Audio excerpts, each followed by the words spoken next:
मैं ज्योतिषी राम गोपाल भारद्वाज ज्योतिष केंद्र में आपका स्वागत करता हूँ। हमें ज्योतिष पढ़ते हुए या सीखते हुए या कुंडली देखते हुए बहुत सी चीज़ें हमें सुनने को मिलेंगी जो कि आम नहीं है। जैसे कि आमतौर पे ग्रहों के आगे कई बार आपने सुना होगा शुक्र बकरी हो गया, शनि बकरी हो गया, गुरु आजकल बकरी चल रहा है, या गुरु आजकल अस्त हो गया है, या बुध अस्त हो गया है, या इसी तरह से इस डेट से गुरु मार्गी हो जाएगा, या इस डेट से शनि मार्गी हो जाएगा। ये अक्सर सुनने को आपको मिलता होगा। हमें इसको बहुत अच्छे ढंग से समझना होगा, क्योंकि ये एस्ट्रोलॉजी के साथ साथ ये स्पेस साइंस भी है, ब्रह्मांड का ज्ञान भी है। जो एस्ट्रोनॉमी है, एस्ट्रोनॉमर्स हैं, वो बहुत ज़्यादा इसके लिए डिटेल में जाते हैं। अब हमारे जो आकाश मंडल में जितने भी ग्रह हैं, सब सूर्य की चारों तरफ, including our earth that revolves around the sun, सारे उनकी तरफ घूमते हैं, जो कि एक अंडाकार आकार में घूमते हैं। जब ज्योतिष में बकरी का मतलब, बकर को उल्टा कहते हैं, उल्टा चलना। इसी तरह से मार्गी को सीधा चलना अपने मार्ग पे। अब हर ग्रह जो है अपनी अपनी दिशा, अपनी अपनी दशा, अपनी अपनी गति से वो चलते रहते हैं। कोई भी ग्रह रुकता नहीं है, कोई भी स्पेस, जब से ये सौर मंडल पूर्ण रूप से बना है तब से कोई भी ग्रह स्थिर नहीं हुआ। हम ज्योतिष में इसका शब्दों का यूज़ भी करते हैं भी, ये शब्द जो है चर है, ये ग्रह ये स्थिर है, तो ऐसा कुछ नहीं होता। हमें उनकी गति से अवगत होने पे पूर्ण रूप से पता चलेगा कि इसका असली मतलब क्या है, what is the basic reason behind. पहली बात तो आपको ये जानना है कि सूर्य और चंद्रमा जो हैं कभी बकरी नहीं होते, ये कभी भी बकर चाल में नहीं होते।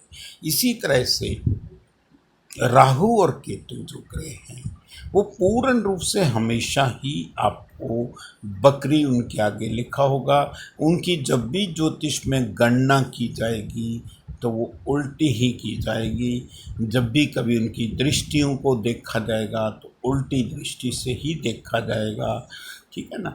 जैसे सपोज करो क्या है कि हमें उनको पूर्ण रूप से समझने के लिए आपको कोई भी ग्रह बकरी नहीं होता, पहली बात है। दिस इज ए साइंस, हमें भी साइंस के मुताबिक ही चलना पड़ेगा। हम ये नहीं कह सकते नहीं हमने, क्योंकि साइंस ने सब चीज़ें जान ली है। हाँ, अपनी अपनी गति से चलते हुए धरती से जब हम देखते हैं उस समय उन ग्रहों की गति हमें दूसरे ग्रहों के कंपैरेटिवली भी, जैसे वो अंडाकार आकार में चल रहे हैं सारे, इसका जो है ग्लोब बना हुआ है, पूर्ण रूप से चक्कर लगा रहे हैं, तो उसी आकार में जब हम दूसरे ग्रहों के कंपैरिजन पर्टिकुलर ग्रह को दूरबीन से धरती की उससे नापते हैं तो हमें ये लग रहा है ये तो बहुत ये उल्टा चल रहा है। उल्टा, उसको हम बकर कहते हैं। बकर का मतलब उल्टा चलना। वैसे प्रैक्टिकल में कभी भी कोई भी ग्रह बकरी उल्टे नहीं चलते। दिस इज ए लॉजिक, ये लॉजिक साइंटिफिक लॉजिक है। किसी साइंटिस्ट से अगर हम डिस्कस करें तो ही, जबकि astrology logy word, logos word, that is a Latin word, Latin शब्द है जिसका मतलब एबंडेंस ऑफ नॉलेज, ज्ञान का भंडार। तो हमने तो बहुत पहले इनकी गणना इनका पूर्ण रूप से हमारा जो है गणना है, क्योंकि आज साइंस ने तो आज जाना है। नासा तो अभी कुछ साल पहले ही स्पेस में गया था, तो उन्होंने यहाँ पे देखा कि मंगल की धरती लाल है। तो हम तो शुरू से ही कह रहे हैं कि Mars is red in colour. और हमारे ज्योतिषी जो पुराने हुए हैं उन्होंने चंद्रमा को बहुत ज़्यादा गतिशील कहा है, और सच में चंद्रमा बहुत तेज चलने वाला ग्रह है, पूर्ण रूप से बहुत ज़्यादा स्पीड से चलने वाला ग्रह है। हर एक ग्रह की अपनी ग्रेविटेशनल अट्रैक्शन भी होती है, और इसी तरह से चंद्रमा भी मोस्ट अट्रैक्टिव बॉडी है। तो उन्हीं को हमें अपने ज्योतिष के लिहाज से बकरी, मार्गी, स्थिर व उनको जो है इसी तरह से ये सब चीज़ें जोड़ती हैं हमें, क्योंकि ज्योतिष में ये सुनने को बहुत बार आएगा अब आपको कि ये ग्रह जो है वहाँ पे ज्योतिष में बुध आपका तो अस्त हो गया है, जो कि सूर्य की दूरी के साथ ही रहता है। सूर्य के बिल्कुल नज़दीकी ग्रह जो होता है वो बुध ही होता है, सबसे बुध नज़दीक ही होता है, और 90% कुंडलियों में वो बुध अस्त हो जाता है। उसका क्या रीज़न है? सूर्य अपनी स्ट्रेंथ में पावरफुल है। कोई भी ग्रह जो सूर्य के नज़दीक आएगा उसका 0 डिग्री से लेके 12 डिग्री के बीच बीच में रहेगा तो वो अस्त हो जाएगा। कोई भी ग्रह, चाहे वो कोई भी ग्रह है, वो सूर्य के बिल्कुल पास अगर उनकी डिग्री वाइज स्ट्रेंथ 0 से 12 डिग्री के कम में आ जाती है, तो जैसे कि हमने डिग्री वाइज स्ट्रेंथ पीछे पढ़ी है और सुनील जी ने भी इसका बहुत बढ़िया एक्सप्रेशन दिया है।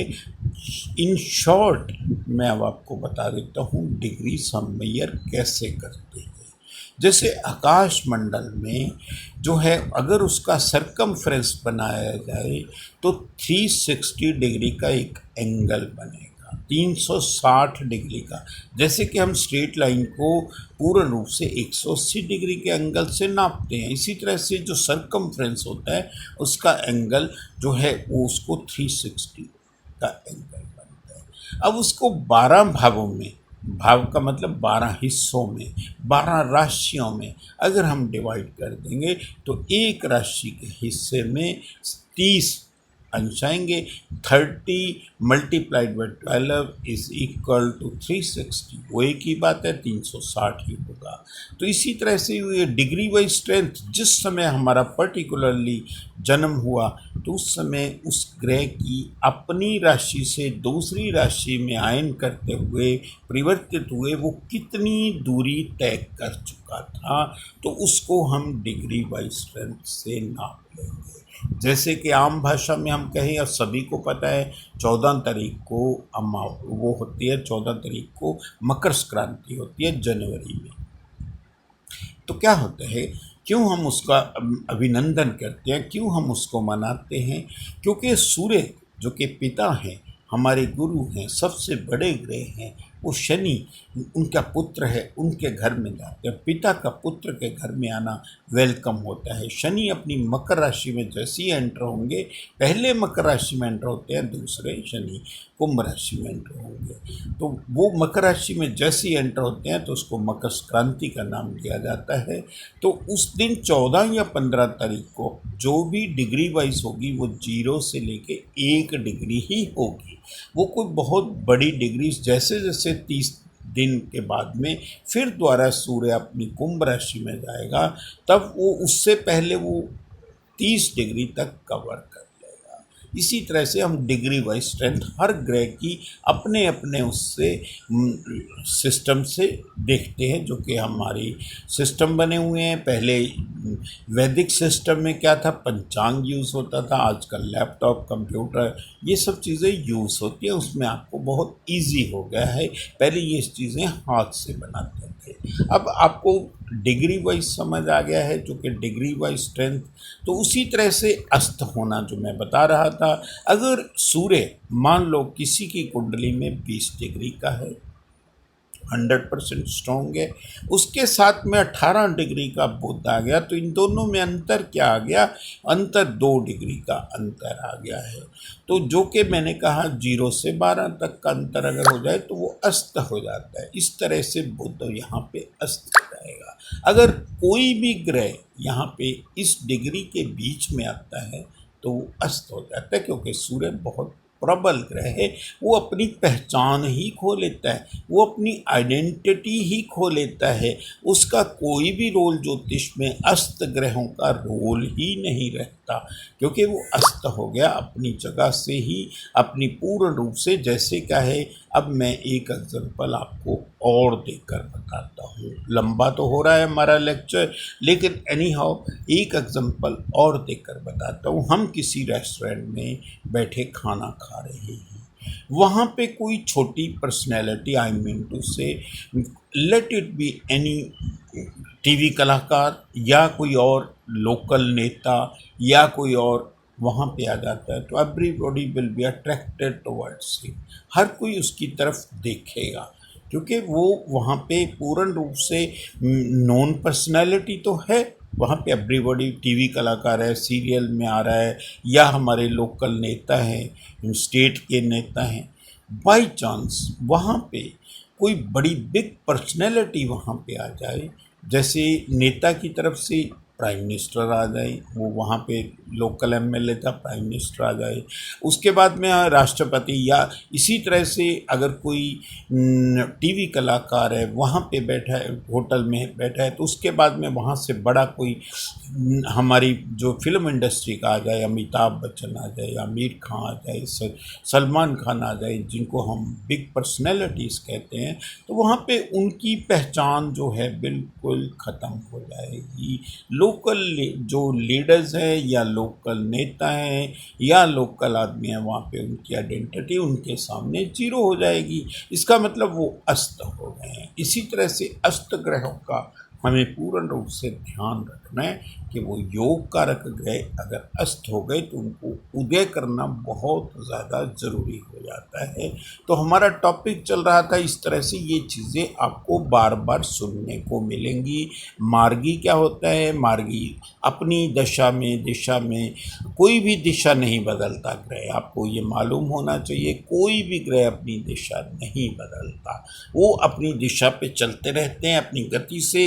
हाँ, अपनी सामान्य गति से हमें धरती से चलने से कई बार ऐसा लगेगा कि ये जो है विपरीत दिशा की तरफ बढ़ रहे हैं, तो विपरीत उसको हम बकर चाल कहते हैं। This is practically science, purely ये साइंस। तो ये बार बार आएंगे टॉपिक।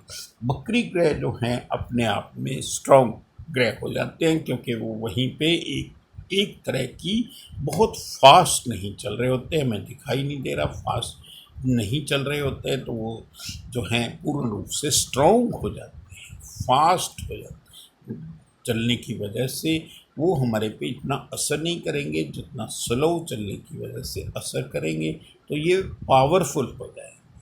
इसी तरह से अस्त ग्रह कोई भी असर नहीं करेगा। अगर हमारे लगन का मालिक बुध सूर्य के साथ में बैठ गया, वही अस्त हो गया, तो हमारी पहचान ही अस्त हो गई है। अगर बुद्धि का मालिक अस्त हो गया तो बुद्धि अस्त हो गई है, तो हमारे को बच्चे में भी प्रॉब्लम आएगी, इश्यू में भी प्रॉब्लम। इसी तरह से ये सब चीज़ों को डिटेल में जानने के लिए मैं अब आपको फिगर के थ्रू समझाऊंगा। God bless you all. जल्दी मिलते हैं नेक्स्ट वीडियो में।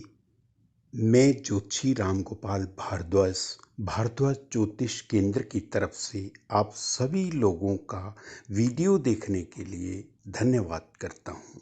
जिन लोगों ने अभी तक सब्सक्राइब नहीं किया, please like, share and subscribe my channel Bhardwaj Jyotish केंद्र।